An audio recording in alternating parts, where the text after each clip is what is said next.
it as much as I enjoyed the concert. So good morning and welcome to this month's Free Friday webinar. My name is Michelle Mott and today's topic is engaging today's employees. And my sidekick Dana Anir is on vacation, so I'm going it alone. And I'm pleased to see that we've had so many new participants joining us. So I want to make sure that I can help you the best I can without her supporting us with some Zoom tips. First of all, there's some options of how you can watch by zooming in or zooming out. We also would like you to take advantage of what's called the chat box. It's on the bottom of your screen. You bring up the chat box, which is off to the right-hand side, type in a message, and then send it to all panelists and attendees.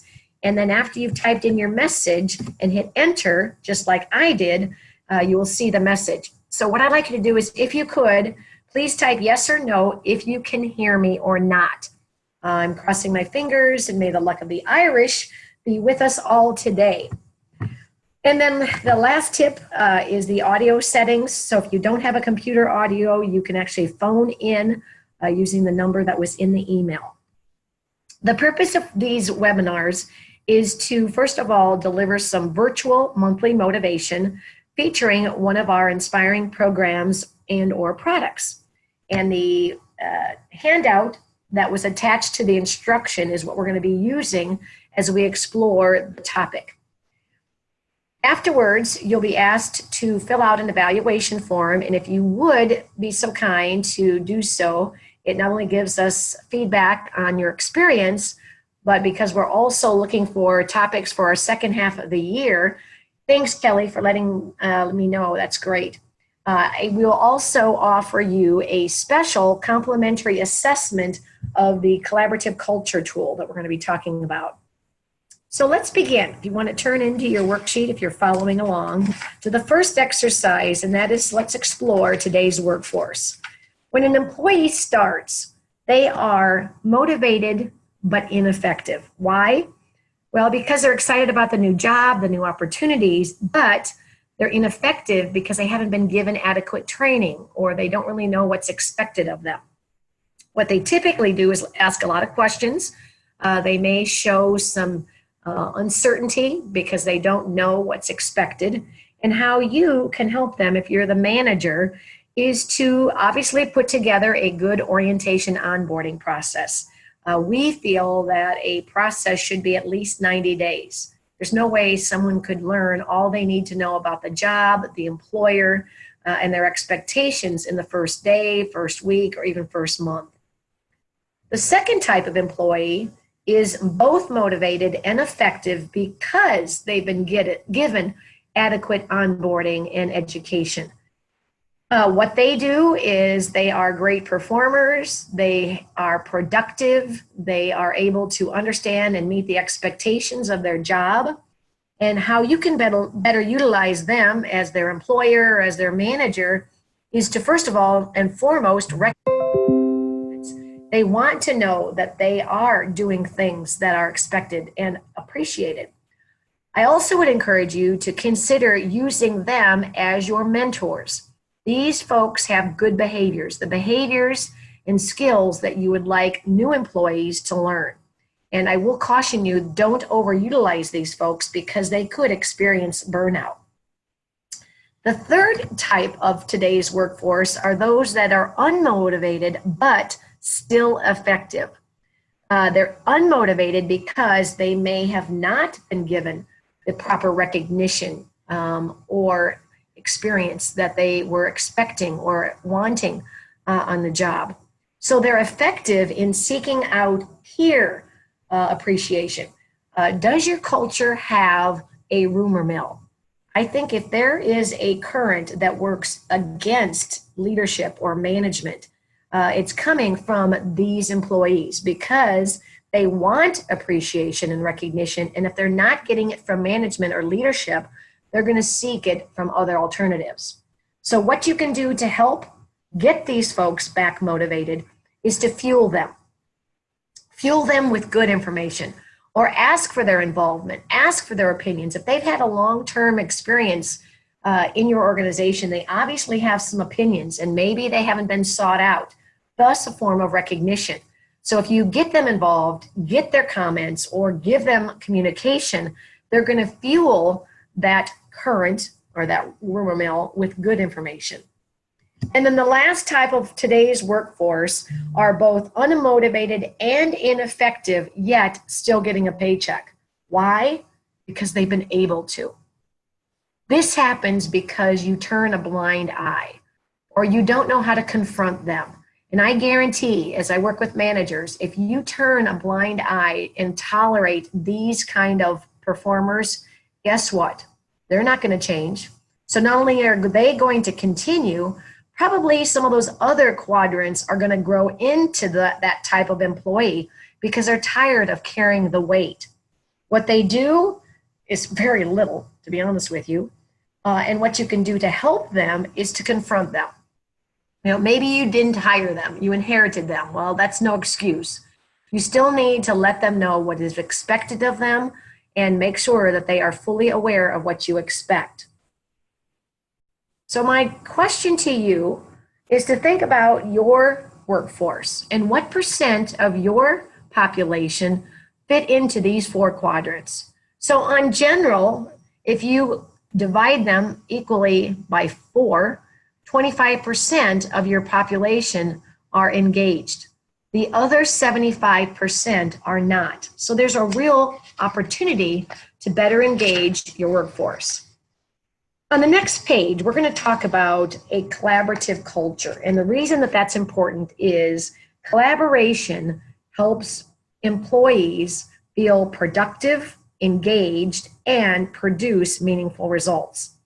By definition, collaboration is when 2 or more people or departments work together to produce or create and achieve something successfully. The reason that it's important is that teams will gain a greater use of their resources, recognition, and reward when facing the competition for limited or finite resources. And the way that it impacts, what impacts collaboration is having good cooperation and teamwork. It takes cohesive leadership so that leaders are all on the same page. And ultimately what that brings to your workplace is mutual respect and appreciation. Now, by definition, culture in the workplace is the dynamics of a culture or of a workplace created from the interaction of employees, leaders, and their customers. I typically can sense the dynamics or the experience just going to a business as a customer or as a consultant. It tends to set the mood or the tone for the customer experience. In other words, wherever you shop or wherever you work, it's kind of how you feel in either relationship. And it's impacted by differences. Differences in age, gender, traditions, communication styles, etc. There's a book that I've enjoyed recently reading from Gustavo Grodzinski called Culture Trumps Everything. It's not a political book, in case you're wondering. And one of his philosophies is the law of predictive behavior, which means the best predictor of future behavior is past behavior given the same circumstance. So I ask you to think about, what does that mean to you and how have you seen it within your culture?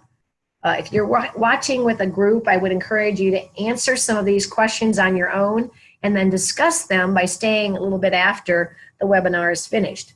But for one instance, is you might be involved with the interviewing process, and learning how to use behavioral-based interviewing questions is truly a best practice. In other words, asking people to describe in their past experience, when have they worked in an environment that was stressful? Or when did you have the responsibility of managing a project and what did you do? Those are kind of behavioral-based questions that can give you an indication of what might be a future behavior if hired in your workplace. Out of the book, I'm going to share with you 10 takeaways. On the next page, I'm going to share with you the 10 factors that he writes about that I think would be important for you to know and do something with. The first principle was that your DNA is your hardware and your epigenetics is your software. Maybe this struck a chord with me because over the Christmas holiday, we bought the Ancestry DNA test, and I was curious to know if, in fact, I was Irish, and I sure am. You can't change your DNA. In an organization, what that means is you are who you have been, and for a large part, however, it's made up of your people and what their priorities are. However, your infrastructure is your epigenetics. In other words, you can modify that to be successful. Second principle he talks about is putting yourself in a toxic culture or an environment can shorten your life. In other words, if you ever worked in a place where you just dreaded coming to work, or you walked into meetings or offices and you really didn't know how you're going to be responding, well, that's not a very healthy environment or a place to work. And so it can cause you stress and ultimately either short your well-being and potentially cause you to leave your place of employment. Third, factors. We too often focus on changing a policy rather than focusing on changing the culture. Policies tell people what not to do. Culture tell people what to do. In other words, policies limit behavior. Culture drives behavior. For instance, the use of the cell phone, totally changing the way people communicate in general. And one of the factors that I learn about a culture or client is when I go on site and I conduct training or facilitate a team building retreat or a strategic planning session. What do people normally do with their cell phones? Is it such that they are respectful and they put their cell phones aside or they at least turn them over? Or are they privy to reading their text messages, checking Facebook if they're not engaged? That truly is something that is accepted or not tolerated. The fourth factor is the principle that people will oftentimes work harder for cause than cash. Purpose supersedes pay. Money is the most expensive way to motivate people, and it only does so in a short period of time. Social norms are not only cheaper, but they last longer and are more effective. For instance, if people quit because they said they didn't get paid enough or they're moving to greener pastures, I always like to use the iceberg theory. In fact, I just did this with a new client this week, and I do it on Flipchart. You may know the iceberg theory. And that is this very small part of the iceberg is actually seen. The majority of the structure is underground or underwater, I should say. So if you think about the application of pay, who wouldn't want more money? You know, I don't think I've ever met anybody who said, no, I've got plenty of cash. I don't need any more in my paycheck. So when someone or an employee who's frustrated says, I don't get paid enough, I always say that that's really just the surface of really telling you that I don't get paid enough to put up with what's going on in our culture. So what's going on in the culture? What's, in other words, what's underneath the iceberg? It could be feeling not appreciated or not getting adequate training or resources or support to do the job. That's what this principle is talking about. The fifth factor he writes about is that companies can focus on culture, create value for all their stakeholders, and offer exceptional stock market returns and build long-term loyalty from employees, customers, vendors, and investors. And looking at the roster, we've got a variety of different types of industries represented on today's webinar.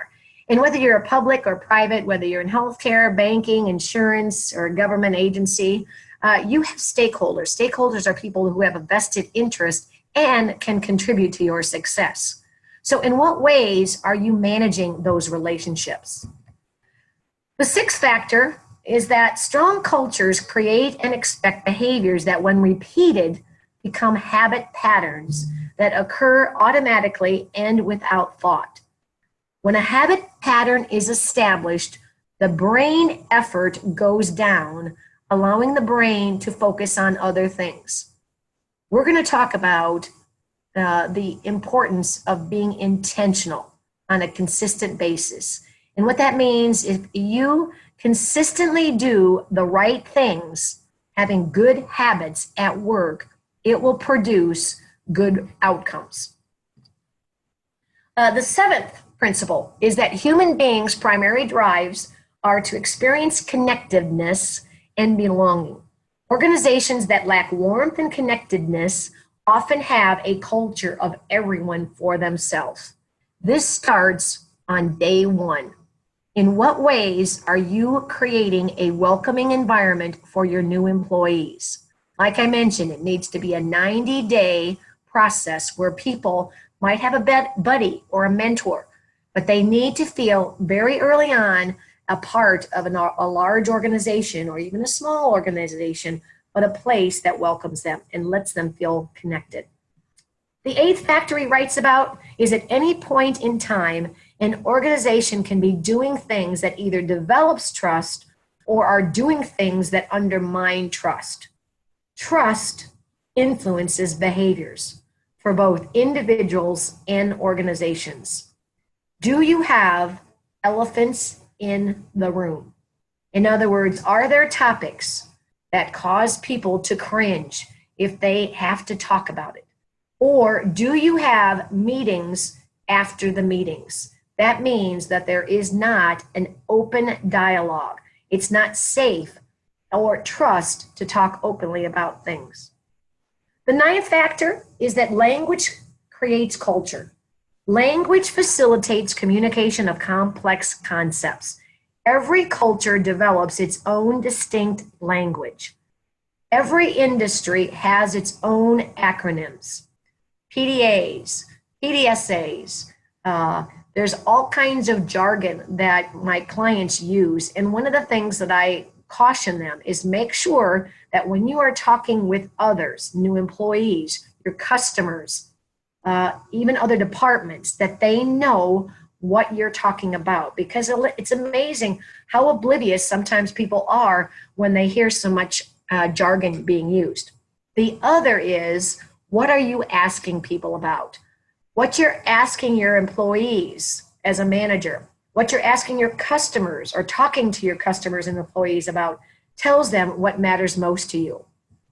And then the last factor are that children's brains today are being literally wired differently than those of earlier generations.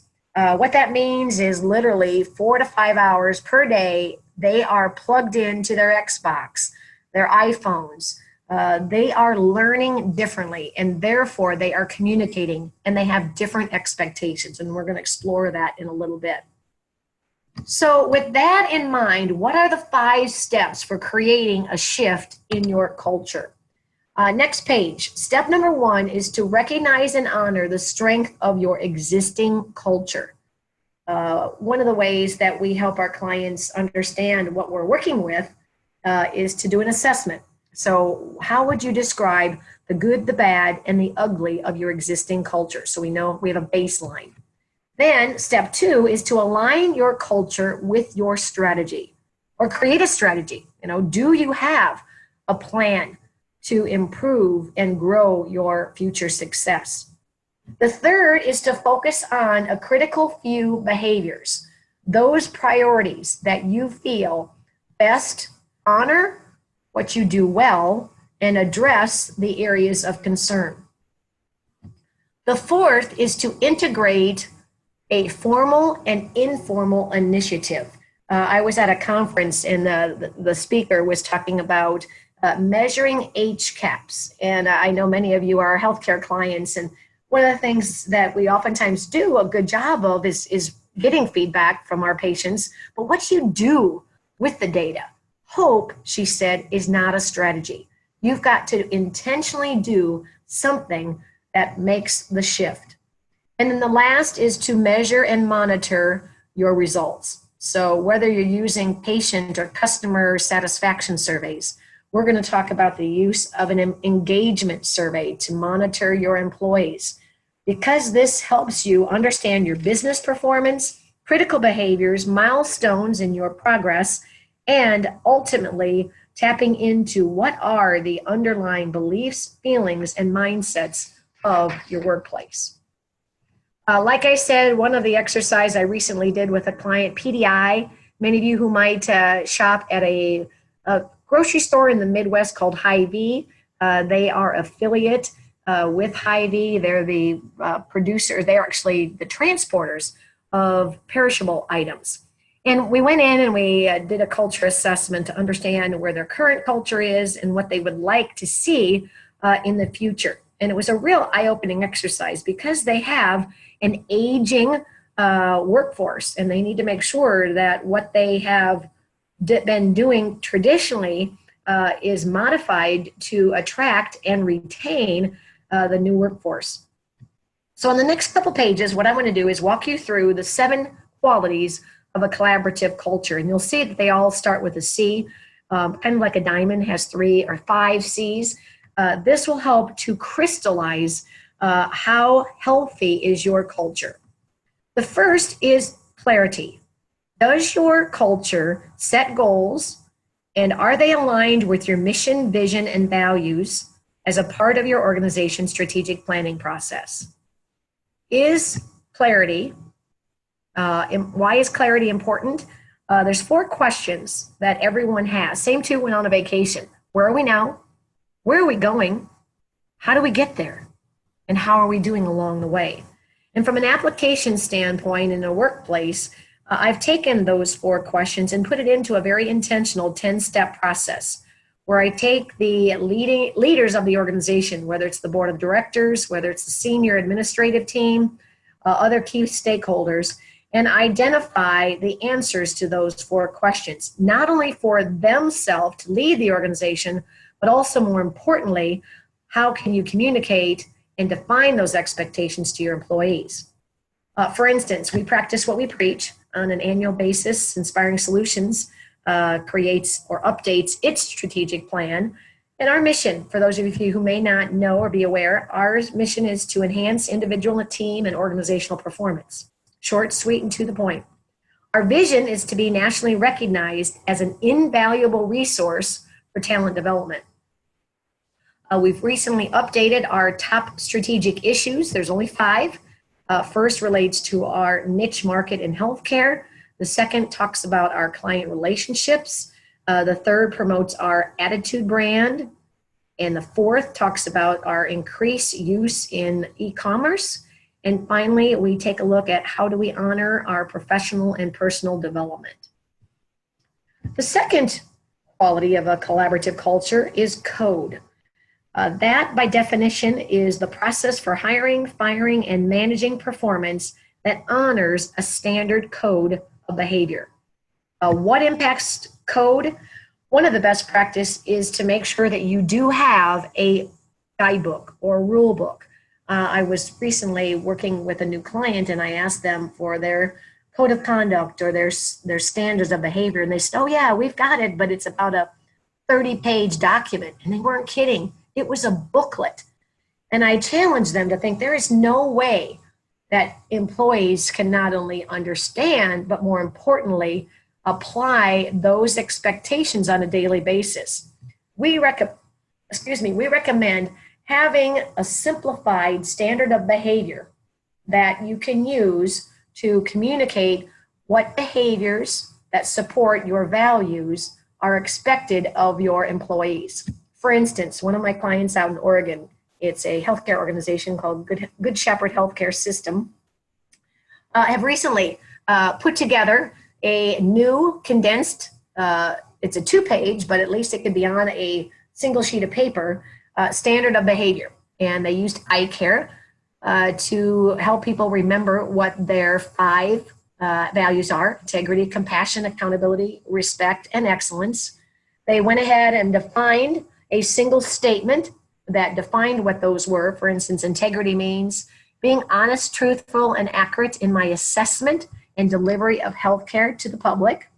And then for each of the values, they wrote standards of behavior. In other words, 3 to 5 specific expectations of employees when at work. So integrity They are to be responsible and follow through with my promises, be productive while on duty, be honest and fair in all that I do. And they hire, manage, train, coach, and even fire based on those behaviors. The third is creativity. Definition of creativity is bringing into existence any idea that is new to you. What did these organizations do?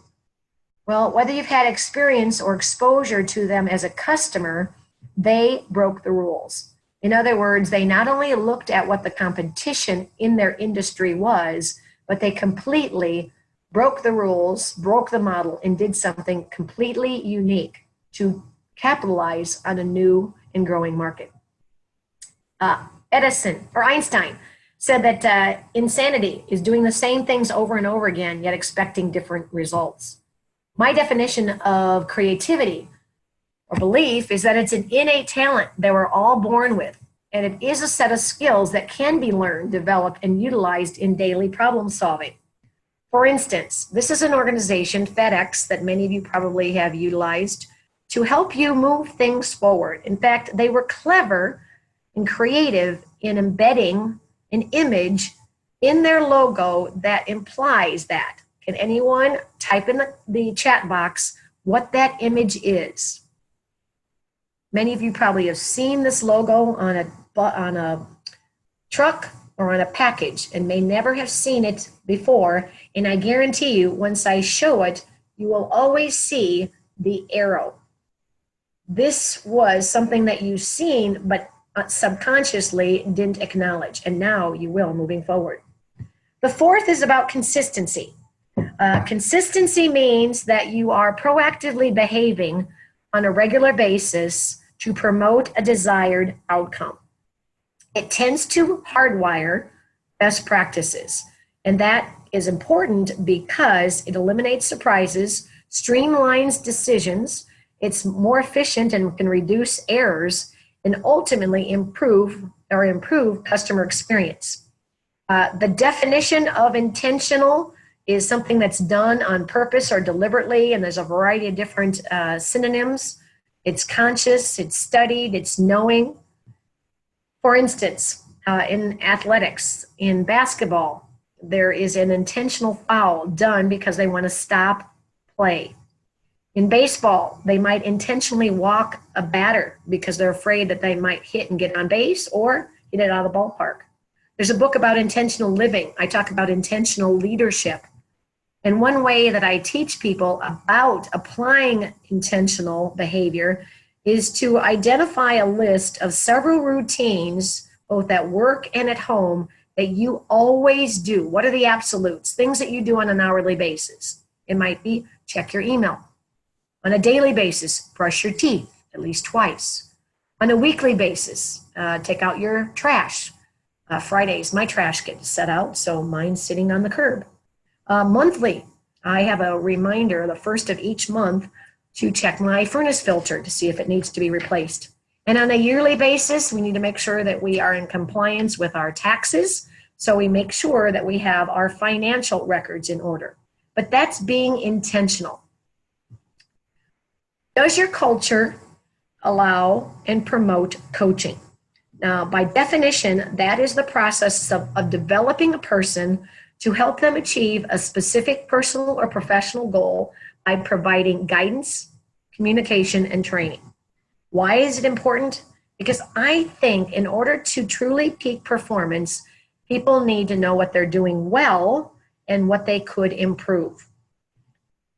What impacts coaching is people's desire to be cohesive. I am certified in the 5 behaviors of a cohesive team, which is based on the best-selling book written by Patrick Lencioni, the 5 dysfunctions of a team.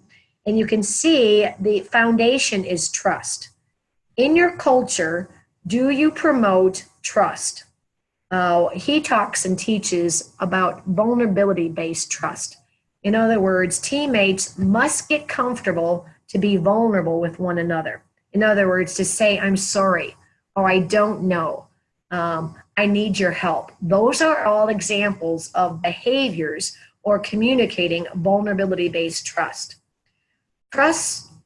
Trust comes from truth.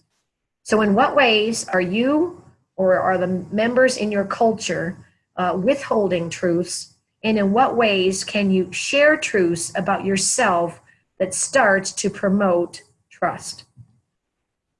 The sixth factor affecting collaborative culture is that of conflict. How do you feel about conflict? I love this quote from David Richo. To be adult in a relationship is to not be conflict-free. It's to resolve conflicts mindfully. And I'm looking down at the clock and I'm seeing that I have a conflict with time, and I'm hoping that you are able to stay a little bit longer. We probably have another 5 minutes to wrap things up. But I understand if you need to leave. First of all, conflict is a difference of opinions involving strong emotions. It is inevitable because no two people think, act, and respond to life the same. And it tends to be impacted by our thoughts, beliefs, and behaviors. What oftentimes prevents us from effectively managing conflict is our stubbornness. We always have to be right, or we hate to be wrong. We're jealous of others. We might not take the time to listen, or we have a personality clash. Sometimes it's our biases, or we label people because of who they are. And we're fearful or afraid of losing control. There are several unhealthy ways that you may be dealing with conflict listed here. You might use sarcasm, you might act like a victim, you could blow up, or you may be fighting or taking a point just to be difficult. And we use a tool, it's from the family of everything DISC assessments, called productive conflict. And if you're interested, please ask. What I like about this tool is it helps people understand conflict from the inside out. In other words, the why. Why do you typically think the way you do when in conflict? And then it teaches you how to change and reframe your thought to a more productive response. And it's a really powerful experience. The last collaborative quality is that of celebration. How often does your culture celebrate its success? This is an example of a client that has 4 pillars of their success: service, quality, people, and growth. And on their wall of fame, it's actually something that they show to not only their employees, but their customers, patients. They're very transparent. So they post the results. What are they doing well? And what are their measures that indicate their struggles? Do you use an internal newsletter? This is a great way to ongoingly recognize and celebrate individual, team, and organizational success. A compliment. In what ways are you saying thank you? Thank you for coming. Thank you for sharing. Thank you for bringing your concern or your complaint, because you can't fix anything you don't know about. Think of ways to make other people feel special and share and celebrate that success. Now, those are the 7 qualities of a collaborative culture, and we've got an assessment that can help you with that. And more specifically, how can you engage employees? The key is to understand, communicate, and meet their expectations. So on the next page, I introduce 7 job factors, those factors that are important to people in jobs: structure, diversity, recognition, autonomy, environment, expression, teamwork, stability, balance, and career growth. And the first part is to basically assess. It's not a test, but it's an assessment that we use to define what people expect, and then of those expectations, how satisfied are they? And what it does is it creates a nice composite report that's listed here on the screen that indicates, based on the number of people that respond, and you can do this as an organization, as an employee opinion survey, or it can be something that maybe you don't want to do all through the organization, but you want to start and use it within your own department. So it's nice that you can do it with any number of people. It considers the generations in your workplace, because I really do believe that today's workplace has and will require radical changes in recruiting, onboarding, developing, and leading a culture through mutual respect and collaboration. Today's workforce has three generational differences. Many of us fit into the baby boomer category. We're the 55 to 73-year-olds. The Gen X's are those that are currently 39 to 54 years old. And there is a growing population of millennials, those that are 19 to 38 years old.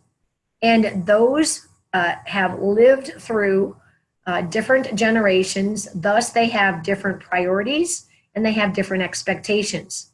One that is growing that I think all of you might need some more information to understand, and that is they value individuality. Millennials want to make a difference. They want the workplace to be collaborative, those things that we've just been describing. They're motivated by their own intelligence and are impressed by others. Therefore, they want work to be a place where they can feel challenged, they can learn and grow. They want to be respected despite of their age or lack of experience. So therefore, when you are communicating with millennials, as you may notice, they don't necessarily want communication to be face-to-face or over the telephone like many of us do. They need communication or want communication through emails or text communication. So what all does that mean? We then explore those 10, based on the results, we'll talk about specifically what do those 10 different job factors mean? And more importantly, what do you need to do to appeal to their expectations? So again, I apologize for running over, but I hope that you gained today some insights of ways that you are engaging your employees. And if we can certainly help you further enhance or shift your culture, please let us know. Next month on the last page, our upcoming webinar in April will be on attitude, resolving difficult situations. Once again, know that we do these webinars at the top of the hour from 9, 10, and 11 o'clock Central Standard Time. Your feedback does matter because not only are we wanting your reaction to this new 30-minute process or format, because we heard last year that an hour was too long. We've got to find that sweet spot. Maybe I just need to trim down my content. And as I mentioned, as a thank you to participating in our webinar, you are offered a complimentary assessment for your organization to use regardless of the number of people. It's normally $25 a person, but because we appreciate you being a part of our series, we will do any number of people complimentary. I would be remiss if I didn't honor my heritage on this St. Patrick's Day weekend and close with a verse. May the road rise to meet you. May the wind be always at your back. May the sun shine warm upon your fields. And until we meet again, may God hold you in the hollow of his hand. Our thanks to you for making time to join us today, and I wish you and others a very blessed holiday weekend. Thank you, and we look forward to serving you in the future. Bye for now.